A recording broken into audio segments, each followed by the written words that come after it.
नमस्कार, आप जुड़ चुके हैं जम्मू कश्मीर हाइलाइट्स के साथ। दीपक जी मेरे साथ जुड़ेंगे, जो दिल्ली एनसीआर से हैं और जय घोष के प्रेसिडेंट हैं। दीपक जी से मैं जानने की कोशिश जरूर करूंगा, क्योंकि बात की जाए, लोग सड़कों पे उतरे हैं। कारण क्या है? आपको क्या लगता है? क्योंकि आपका नाता भी कश्मीर की धरती से है, आप भी कश्मीर के रहने वाले हैं। महर्षि कश्यप की धरती, क्या आप वंचित है? आप किस तरह देखते हैं सर इसको? गुलशन जी, सबसे मेरा आदर भरा प्रणाम आपको भी, देशवासियों को। आप जिस मुद्दे पे बात करना चाह रहे हैं इस वक्त, वो बड़ा ही संवेदनशील मुद्दा है। और वाकई में पूरा भारतवर्ष, शायद आपने जो बहुत बढ़िया सवाल किया, ये जानना चाहता है कि कश्मीर और ईरान का नाता क्या है। आज अगर आप देख रहे हैं 2-3 दिन से, तो सारे देश भर में ये है कि कश्मीर में जुलूस और जलसे क्यों। जंग अगर ईरान, अमेरिका, इजराइल में हो रही है, तो कश्मीर में ये क्यों हो रहा है?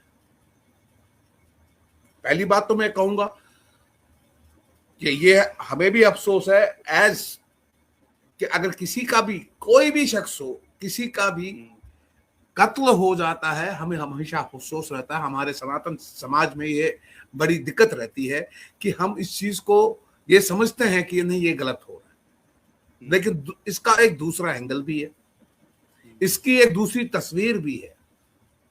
वो कई बार कहते हैं ना, आदमी, इंसान कुछ ऐसा कर जाता है और वो कर्माज उसके सामने अपने आप आ जाते हैं, कर्म उसके सामने अपने आप आ जाते हैं।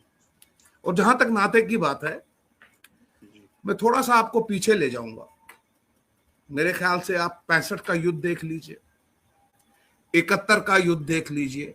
ईरान का एक बहुत बड़ा रोल रहा है उन युद्धों में। ईरान ने सपोर्ट किया है पाकिस्तान को, कि ये दोनों युद्ध पाकिस्तान के साथ थे। और ये सपोर्ट खाली डिप्लोमेटिकली नहीं था, ये मिलिटरीली भी था। ये इसको पाकिस्तान को हथियार भी दिए जाते थे, उसको पैसे भी दिया जाता था ईरान की तरफ से, ये जंग, इन जंगों में, ताकि ये जंग आगे बढ़ सके और पाकिस्तान आगे आ सके। मुद्दा एक ही है। आप अगर थोड़ा सा पीछे भी जाओगे ईरान की हिस्ट्री में, ईरान जिसे हम पर्शिया कहते थे, ये बड़ा ही अच्छा देश था। इसके लोग रेडिकल नहीं थे। तब तक रेडिकलाइजेशन वहां पे नहीं आई थी, जब तक वो 80 के दशक में वो वहां पे वो जो क्रांतियां वगैरह आई, इस्लामिक क्रांति आई, लोग कन्वर्ट हुए, ईरान एक इस्लामिक रिपब्लिक बन गया। तो उसके बाद से तो कश्मीर में जो इनका रोल रहा, वो बड़ा ही, मतलब आपको क्या बताऊं मैं, शायद बहुत सारे लोगों को ना पता हो। ये बहुत ही इनका कश्मीर के प्रति ये रहा। पूरे देश भर, पूरे विश्व भर में ये चलाते रहे कि हिंदुस्तान में मुसलमानों के साथ ज्यादती हो रही है। और जब ये नैरेटिव चला पूरे ग्लोब में, इस्लामिक देशों में, जितने भी ये इस्लामिक देश है, तो एंट्री हो जाती है ईरान की कश्मीर में। जब आपको पता होगा 80 के दशक में जब खुमैनी साहब आए थे वहां पे, उन्होंने जामा मस्जिद में आके एक स्पीच दी थी, जिसमें लोगों से यह कहा गया कि हमें एक इस्लामिक रूल, जिसे ये कहते हैं निजाम मुस्तफा, ये कश्मीर में लाना है। और आपको अच्छी तरीके से याद होगा गुलशन जी, आप अगर पीछे उस दशक में भी जाएं, वहां के जो प्रदर्शन होते थे, उनका फोटो हाथ में लेके ये डिमांड की जाती थी, हम क्या चाहते, निजाम मुस्तफा, मीन्स इस्लामिक रूल। फिर आगे बढ़ते गए, जब तक इस चीज ने थोड़ा, और बाकी पॉलिटिकल पार्टियों ने भी काफी हवा दी इन चीजों को, तो आते आते अब जब 80 के दशक के अंत में आए, तो आपने जो दंगे, जो फसाद कश्मीर में हुए, वो पीक पे देखे। आई एम टॉकिंग, मेरे ख्याल से 84 से चालू हो जाता, फिर से दोबारा से हिंदुओं का नरसंहार होता है, उनके मंदिर लूटे जाते हैं, चलते चलते चलते जब तक हम 90s में मजबूर नहीं हो जाते कि हमें वो अपना वतन छोड़ना पड़े, तब तक चैन से वहां पे सांस नहीं लेने दी गई।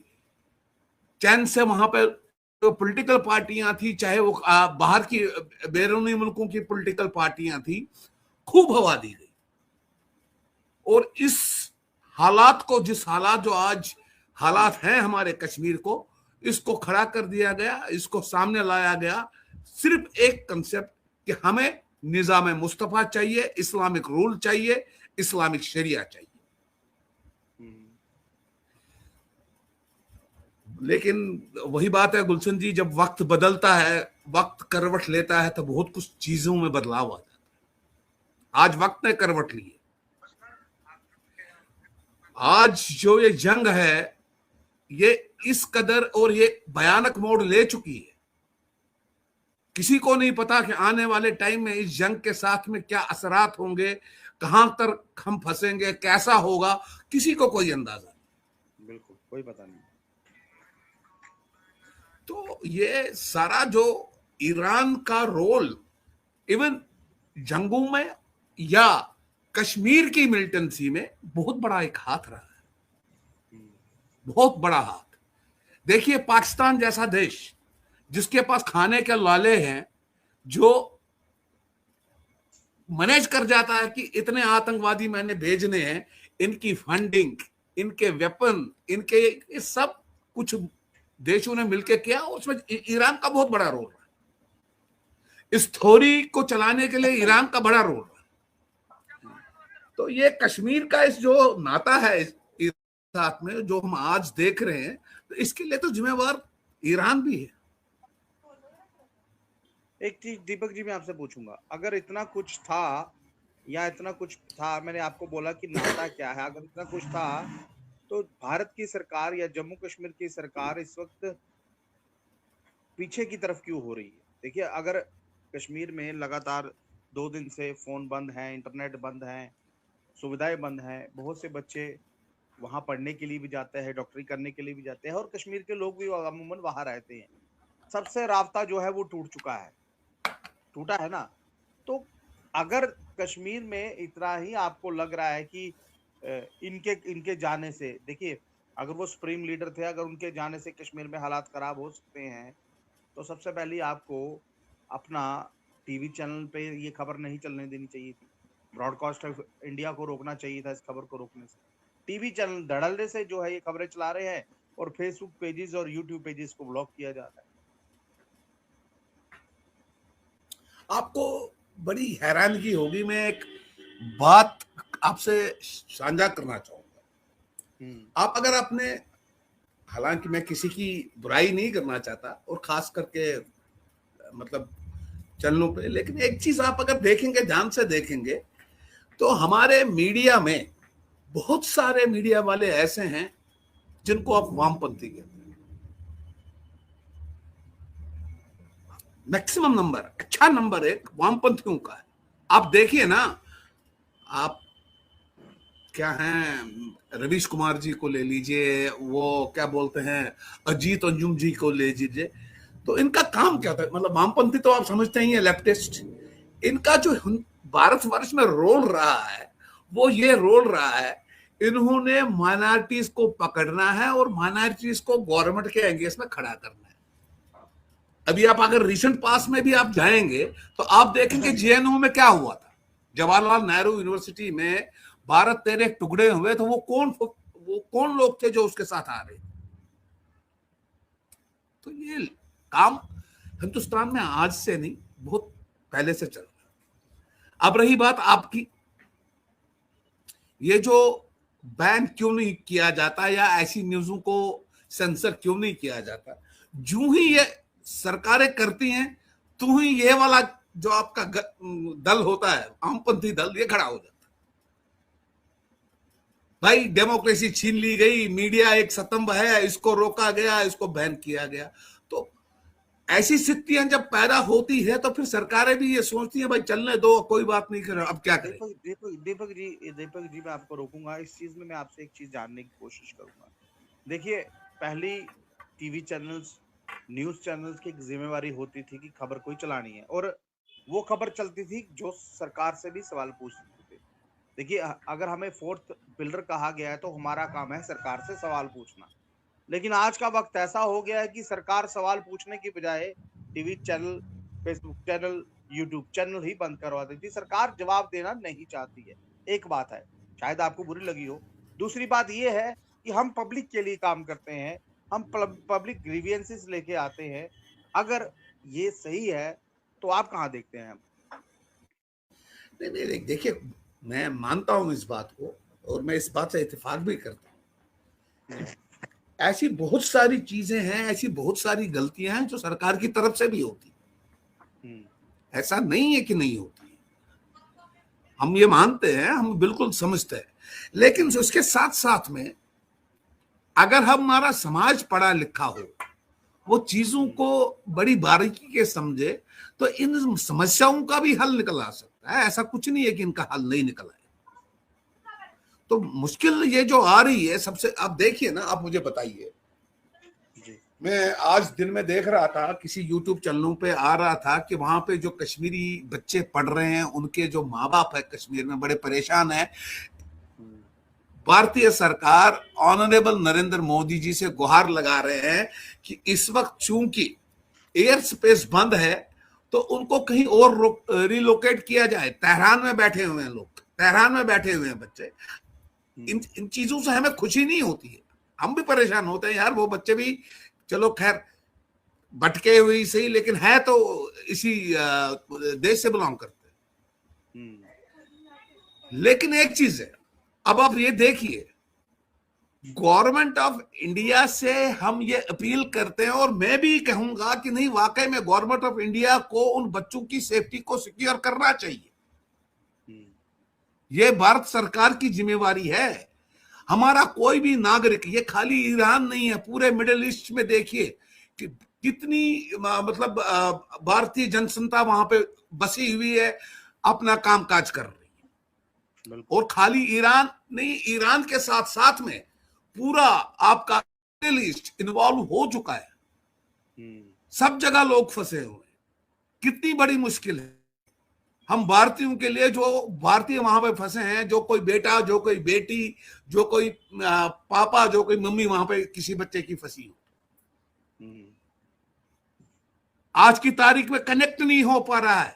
जो मैं देख रहा हूं कि हाँ, एक दूसरे का हालचाल ही पूछ सके, क्योंकि सोशल मीडिया ऑफ है सर, बिल्कुल टेलीफोन लाइंस बंद हैं सारी। तो ये परेशानी का सबब है, और हम वाकई में इसको समझते हैं। मैं भी समझता हूं कि ये बहुत बड़ी परेशानी है, सबके लिए है, किसी एक के लिए नहीं है। और मैं उम्मीद भी करता हूं हमारे प्रधानमंत्री जी, हमारे गृह मंत्री जी, इवन हमारे फॉरेन मिनिस्टर, ये इन सब चीजों पर सोच रहे होंगे कि किस तरह किसी ऐसी जगह पे इनको रिलोकेट किया जाए जो थोड़ा सेफ होगी। They are in touch, they will be in touch. खाड़ी देशों की अगर बात की जाए तो इजराइल का दौरा जो था प्रधानमंत्री का 2 ही दिन पहले था। 2 दिन पहले प्रधानमंत्री वहां जाते हैं, मिलते हैं, गले मिलते हैं, वहां मेडल भी लेते हैं, वहां की संसद को संबोधित भी करते हैं, और भारत देश की तरफ लौट आते हैं। जैसे वो यहाँ लौटते हैं, पीछे से हमला हो जाता है। एक बात। दूसरी बात, ये जब हमारे प्रधानमंत्री वहां जा रहे हैं, मिल रहे हैं, सब कुछ हो रहा है, यानी कि ये पहली से तैयारी थी, सिर्फ प्रधानमंत्री भारत की तरफ लौटेंगे और पीछे से ये कर दिया जाएगा। एक बात।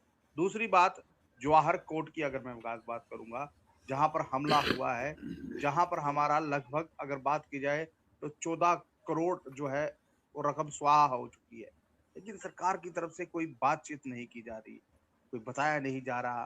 देखिए, अगे आज अगर बात की जाए तो एलपीजी महंगा होगा, पेट्रोल डीजल पर रेट बढ़ेंगे, ये कौन लोग देंगे? हमारे ही लोग देंगे ना, हम ही लोग देंगे। 150 करोड़ की जनता देगी ना सर, टैक्स पेयर का पैसा आ जाएगा ना इसमें। देखिए, आपको गुलशन जी, बड़ी संजीदगी से मैं पहले एक तो बात कहूंगा और सवाल भी पूछूंगा आपसे। गुलशन जी, मुझे एक चीज बताइए, आपके देश के खिलाफ, और कोई भी देश, ईरान की बात नहीं, इस्लामिक वर्ल्ड की बात करूं, ऐसा कुछ, कोई भी देश आपके, इवन वो मिस्टर ट्रंप हो, आपके देश के खिलाफ अगर कोई खड़ा हो जाए, आप उसके, कोई देश हमारे खिलाफ कोई ऐसी हरकत कर जाए जो हमारे देश को सूट नहीं करता है, तो एक बार को तो ये ख्याल आ जाएगा, यार हमारा इससे लेना देना क्या।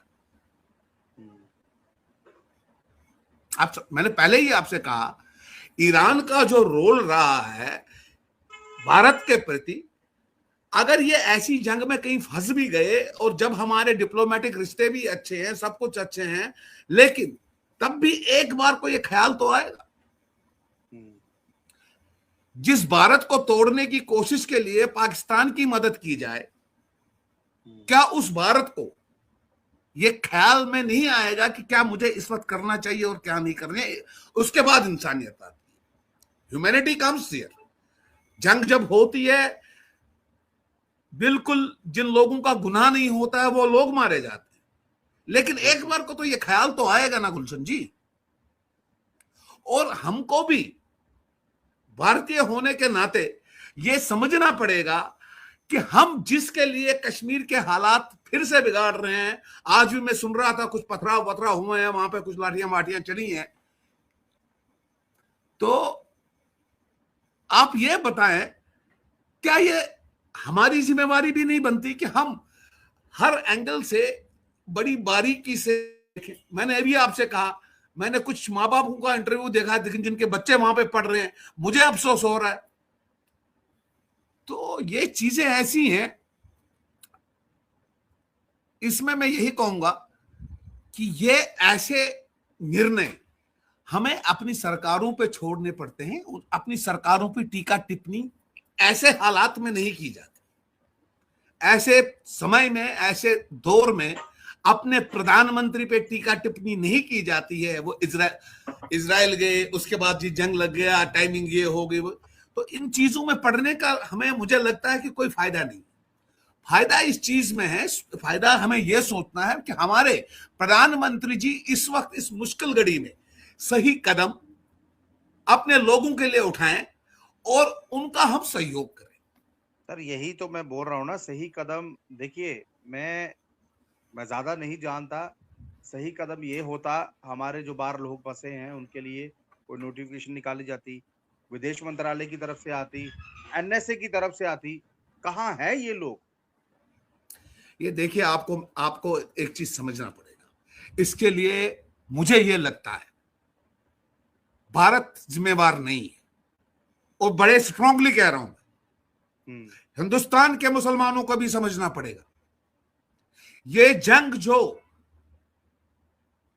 गल्फ खाड़ी देशों में, ईरान में जो हो रही है, सारे इस्लामिक देश है। आप मुझे एक चीज बताइए, एक बहुत बड़ी, कुछ देर पहले, कुछ साल पहले, एक बहुत बड़ी organization OIC, organization of Islamic countries, जिसमें इतने ममालिक साथ आए और एक हो गए, जिन्होंने ये कहा हम ये ऑर्गेनाइजेशन इसलिए बनाए हैं, हमें मुस्लिम ब्रदर्न के लिए, मुस्लिम ब्रदरहुड के लिए काम करेंगे, मिलके काम करेंगे। यही था ना, बिल्कुल यही था ना। इसका जो गठन हुआ है इसी वजह से हुआ। और इवन आपको याद भी होगा, मैं शायद आपको बताना पड़ेगा मुझे, जब हमारा राम मंदिर यहां पे बन रहा था, इसी OIC ने उसकी एक मीटिंग बुला के उसकी मुखाफलत भी की थी कि राम मंदिर जहां पे निर्माण हो रहा है वो गलत है। ठीक,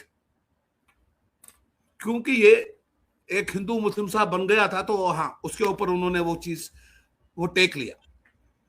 लेकिन आज क्या हुआ है,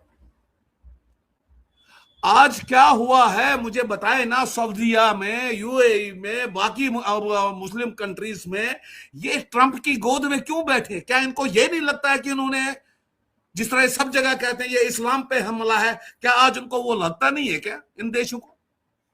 ये भारत के मुसलमान को समझना पड़ेगा। गुलशन जी, जब यहां पे बौद्ध धर्म में महात्मा बुद्ध आए तो एक चीज चली, वो चीज ये थी, जब वो प्रीचिंग करते थे तो उसमें एक वो सेंटेंस आता है, आज भी वो बड़ा मशहूर है, बुद्धम शरणम गच्छामि। यही कहते हैं ना, बुद्धिस्ट यही कहते हैं ना, बुद्धम शरणम गच्छामि। मुझे आज की तारीख में ये इस्लामिक वर्ल्ड वाले जो वहां पे सऊदी, जो ये मुल्क बैठे हैं, यूएई, सऊदीया, बाकी देश बैठे हैं, ओमान, कतर, ये जाके अगर ट्रंप के पास गए और ये कह रहे हैं हम ट्रंपम शरणम गच्छामि, तो ये कितनी बड़ी बात है और कितनी गलत बात है फिर।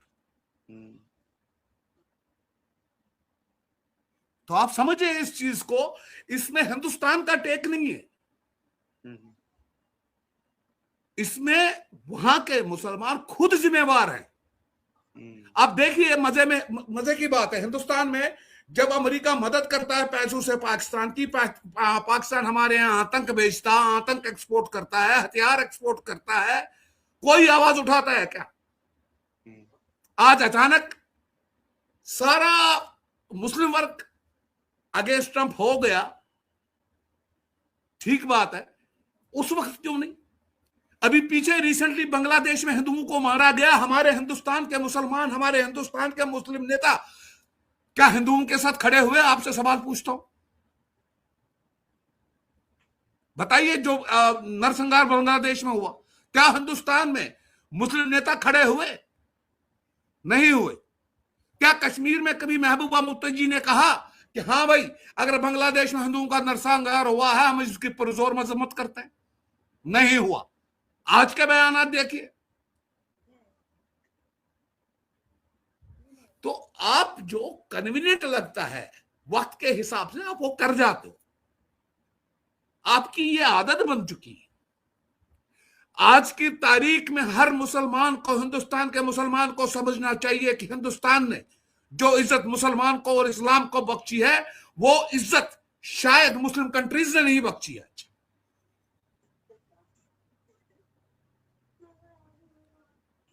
इस चीज को देखने के बाद में, इस चीज को समझने के बाद में, अब तब भी कुछ आतंकी चीजों के बारे में सोचोगे, हमें आतंक कैसे करना है इस देश में, तो इससे बड़ा अफसोस होता है। यह बड़े अफसोसजनक बात है।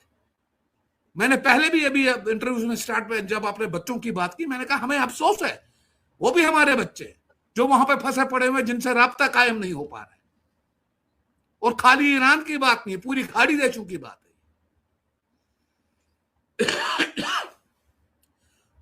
दीपक जी आपने अपनी बात कह दी, अब मेरी बात भी आप सुन लीजिए। देखिए, अगर खाड़ी देशों की बात थी तो भारत एक ऐसा देश है जिसकी आबादी सबसे ज्यादा है, एक बात।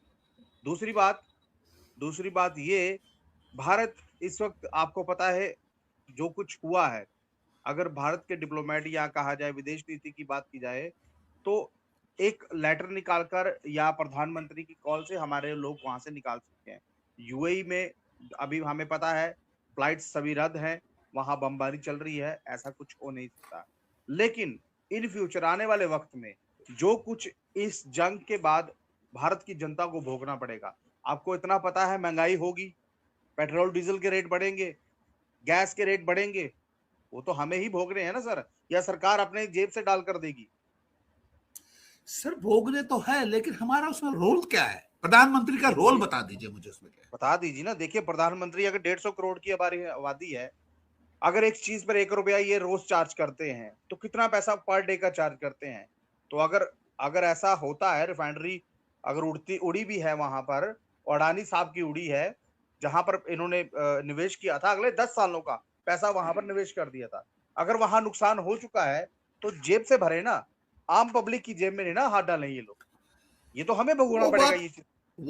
वो बातें ठीक है आपकी, और ये हमारी इंटरनल बातें हैं। इस बात पे मुझे लगता है कि आप सही, आपका ये सवाल सही है, आपका ये चिंता सही है आपकी, कि हिंदुस्तान के लोगों पे कम से कम इफेक्ट आना चाहिए जो इस वार का होगा। हिंदुस्तान की जनता को इतनी राहत तो हमारे आदरणीय प्रधानमंत्री जी को देनी पड़ेगी कि हाँ, हिंदुस्तान के लोगों को ये दिक्कत ना आए, वो ज्यादा इस महंगाई की मार में बाद में ज्यादा वो परेशान ना हो या ज्यादा दिक्कतें ना खड़ी हो।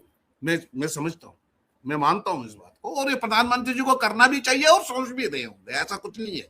मैं ये तो नहीं कहूंगा कि नहीं सोच रहे होंगे, क्योंकि मैं हमेशा ये समझता हूँ हमारे जितने भी पॉलिटिशियन, ये अच्छे पॉलिटिशियन होते हैं, वो हमसे 100 साल आगे होते हैं, उनकी निगाह में हर कोई चीज होती है। मगर सबसे बड़ी जरूरी बात जो इसमें मैं ये कहना चाहूंगा, और जो मैं आपसे मतलब आज की तारीख में आपसे ये बड़ी मुखरता के साथ कहूंगा, हमें एज भारत अपने डिप्लोमेटिक जो डिसीजंस होते हैं जी। आने वाले समय में बहुत संभल के लेने पड़ेंगे। चलिए सर, देखते हैं क्या कुछ होता है आने वाले वक्त में, लेकिन जो कुछ भी हो रहा है, अगर कुछ देश लड़ रहे हैं, नुकसान कहीं ना कहीं आम आस पड़ोस के देशों को भी जो होता ही है, जिस तरह से पाकिस्तान में भी कहीं ना कहीं इस वक्त जंग के माहौल बना हुआ है, लेकिन पड़ोसी है हमारा, नुकसान तो कहीं ना कहीं हमारा भी बीच में हो रहा है। लेकिन दीपक जी, जाते जाते मैं एक चीज पूछूंगा। स्टार्टिंग में मैंने आपसे सवाल किया था, 1 से 2 दिन के लिए कश्मीर को कहा इन्होंने स्कूल कॉलेजेस जो है वो बंद रहेंगे, लेकिन अमूमन एक दिन और बढ़ा दिया। ये कब तक चलेगा? देखिए, ये मैंने बिल्कुल साफ कहा है आपसे, हम्म, ये जगजाहिर है, ईरान का रोल, पाकिस्तान का रोल, इन कंट्रीज का रोल जगजाहिर है। मुझे एक चीज बताइए, मैं गुलशन जी आज आपसे मतलब आपके माध्यम से मैं शायद इस बात किसी तरह से अपने समाज में, चाहे वो हिंदू समाज है या मुस्लिम समाज है, मुझे एक चीज बताइए, मैं पहुंचाना चाहता हूं। मुझे एक चीज बताइए, अमेरिका, आप मानते हैं और सभी मानते हैं इस देश में, पाकिस्तान में मुसलमानों का इस्तेमाल करता है, आतंक के लिए इस्तेमाल करता है। आप ये समझ सकते हैं, और मैं, आप शायद, मुझे नहीं पता आप इससे इत्तेफाक रखेंगे या नहीं, ये ऐसा क्यों है? ऐसा क्यों है? मैं आपसे सवाल पूछता हूं सर, ऐसा क्यों है? ये अमेरिका को क्या है कि वो हिंदुस्तान के खिलाफ पाकिस्तान के मुसलमानों को भी वर्गला देता है, बाकी देशों के मुसलमानों को भी वर्गला देता है? ऐसा, इसका रीजन क्या है? देखिए, ऑन एयर है, मैं इसमें जवाब नहीं दे सकता। बिना इसके मैं आपको जवाब दूंगा, बताऊंगा क्या रीजन है, इसमें नहीं दे सकता। लेकिन हमें पता है क्या कुछ होता है, भली बात आपको भी पता है। सर सबको अपना मैं सामान कहूंगा बेचना ना है, आपसे, आप सबको ये अपना सामान देखिए, बेचना है। नहीं सामान नहीं है साहब, हम्म, ये जितने भी खाड़ी देश हैं, हम्म, इनमें जो उत्पादन होता है वो पेट्रोल का होता है, फ्यूल का होता है। और बिल्कुल। जब कभी भी आप देखेंगे, अमेरिका की ये पॉलिसी रही है कि मुसलमानों को अगर हम खुश करेंगे, अगर हम मुसलमानों के फेवर में कोई चीज करेंगे, अगर हम पाकिस्तान के आतंक की थोड़ी बहुत IMF से फंडिंग भी कर देंगे, हमारे साथ ये देश रहेंगे और हमारा अपर हैंड है तेल पे, वो हमेशा रहेगा। ये इसका बड़ा मूल मुद्दा है। मैं बहुत बड़ी बात कह रहा हूं आपसे, ये बहुत बड़ी बात कह रहा हूं मैं आपसे, क्योंकि अगर ये मुस्लिम देश आज की तारीख में, आपको भी पता है, अगर ये डिनाई कर दें हम तेल नहीं बेचेंगे इनको या ये नहीं करेंगे, ये तो घुटनों पे आ जाएंगे। तो इनको खुश करने के लिए इनकी मजबूरी ये बन गई है, इन्होंने आतंकवादियों की मदद करनी है। अगर पाकिस्तान कहता है मुझे पैसे चाहिए, IMF चाहिए, मुझे लोन माफ चाहिए, मुझे कर्जा माफ चाहिए, वो सब करना पड़ता है और हिंदुस्तान के खिलाफ ही करना पड़ता है। उसकी सबसे बड़ी वजह यही है, क्योंकि ये एक इमोशनल कार्ड है जब वो कंट्रियां ये खेलती। ये आप समझिए, अमेरिका मेरे हिसाब से आज भी अपने वर्चस्व की लड़ाई लड़ रहा है गल्फ में, कि उसका अपर हैंड रहे इस तेल पे। चलिए दीपक जी, मेरे साथ बात करने के लिए और अपनी बात रखने के लिए बहुत बहुत धन्यवाद। काफी विस्तार से बात हुई, लगभग आधा घंटे की ये वार्तालाप होगी हमसे। और अगर आप लोगों को लग रहा है कि हमारी वार्तालाप सही हुई है या जो ये लाइव चला है, आपको लगता है ये सही चल रहा है, तो आप अपनी राय रख सकते हैं, इस वीडियो को ज्यादा शेयर कर सकते हैं, ताकि जो लोग अलग अलग जगह फंसे हुए हैं, भारत मूल की सरकार, मोदी सरकार, उनको जल्द से जल्द जो है वो वापस ला पाए। बहुत बहुत धन्यवाद दीपक जी। धन्यवाद सर। और मैं तमाम अपने भारतीय जो आप वहां पे फंसे हैं उनके लिए भगवान से प्रार्थना करूंगा वो सही ठीक रहे, और जितनी जल्दी प्रधानमंत्री जी उनको वहां से इवोकेट करके यहाँ पे लाए वो सबसे बड़ी बात होगी। और हम उस चीज को भगवान से प्रार्थना करते हैं उस चीज के लिए। और हम प्रधानमंत्री का भी धन्यवाद करेंगे जब हमारे अपने लोग, अपने वतन के लोग यहाँ पे सुरक्षा के साथ वापस आए। जी सर, बहुत जय बहुत हिंद। धन्यवाद सर।